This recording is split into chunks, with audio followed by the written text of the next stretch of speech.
Accept করি তৃণমূলের যদি আসন সংখ্যা না বাড়ে আপনারা যা শাস্তি দেবেন অভিষেক বন্দ্যোপাধ্যায় মেনে নেবে, আর তৃণমূলের যদি আসন সংখ্যা বাড়ে আমরা কোনো শাস্তি দেবো না। মাথা নিচু করে ক্ষমা চেয়ে বাংলার 2 লক্ষ কোটি টাকা 7 দিনে বিজেপি নেতাদের ছাড়তে হবে, চ্যালেঞ্জ অ্যাকসেপ্ট করি।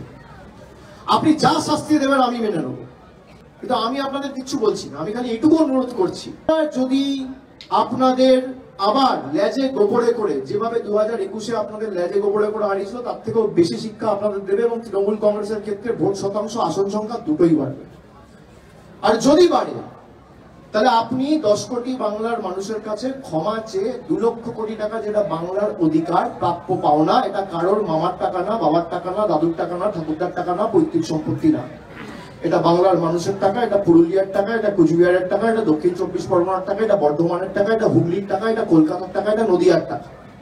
এই টাকা আপনাকে 7 দিনে ছাড়তে হবে। বিজেপির যদি ক্ষমতা থাকে তাহলে বিজেপি চ্যালেঞ্জ অ্যাকসেপ্ট করুক।